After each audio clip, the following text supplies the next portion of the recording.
দর্শক বন্ধুরা, আপনারা যদি ভারতের এই বিশাল জয়ে খুশি হয়ে থাকেন তাহলে অবশ্যই ভিডিওটাতে একটা লাইক করে দিন এবং চ্যানেলে নতুন হয়ে থাকলে চ্যানেলটিকে সাবস্ক্রাইব করে রাখুন।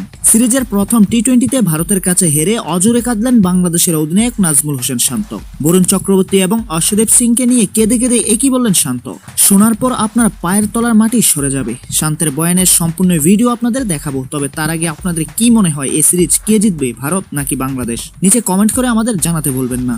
আজকের ম্যাচে বরুণ চক্রবর্তী এবং অর্শদীপ সিং যেটি করে দেখালেও বাংলাদেশের প্লেয়াররা কখনো ভুলতে পারবে না। বন্ধুরা, ভারত এবং বাংলাদেশের টি-20 সিরিজের প্রথম ম্যাচটি ভারতের গোয়ালিয়র স্টেডিয়ামে অনুষ্ঠিত হয়েছিল। এই ম্যাচে ভারতীয় টিমের বোলাররা আরও একবার কামাল করে দেখালো। টস জিতে বোলিং করার সিদ্ধান্ত ভারত অধিনায়ক সূর্যকুমার যাদবের। বাংলাদেশ ব্যাট করতে নেমে একের পর এক উইকেট তুলে দিয়েছে ভারতীয় বোলারদের হাতে। শুধুমাত্র মেহেদী হাসান মিরাজের 35 এবং নাজমুল হোসেন শান্তের 27 রানের উপর ভর করে 19.5 ওভারে 10 উইকেট হারিয়ে সংগ্রহ করে 127 রান। বরুণ চক্রবর্তীর ঝুলিতে 3 উইকেট এবং অর্শদীপ সিং এর ঝুলিতেও 3 উইকেট। এছাড়া speed star Mayank Yadav 1 wicket, Hardik Pandya 1 wicket এবং ওয়াশিংটন সুন্দরের দখলে আসে 1টি উইকেট। ভারত 128 রানের লক্ষ্যে ব্যাট করতে নেমে সেঞ্জু এবং অভিষেক দুর্দান্ত শুরু করেছিল, কিন্তু অভিষেক শর্মা বেশিক্ষণ টিকতে পারেনি, হয়েছেন রান আউটের শিকার।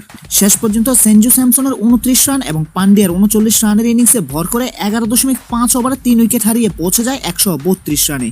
এর সাথে 7 উইকেটের সহজ জয় তুলে নেয় ভারত। ম্যাচ হেরে বাংলাদেশের অধিনায়ক নাজমুল হোসেন শান্ত ভারতীয় প্লেয়ার বরুণ চক্রবর্তী, অর্শদীপ সিং এবং হার্দিক পান্ডিয়াকে নিয়ে যা বলল আপনারা তাকে সেলুট জানাতে বাধ্য হবেন।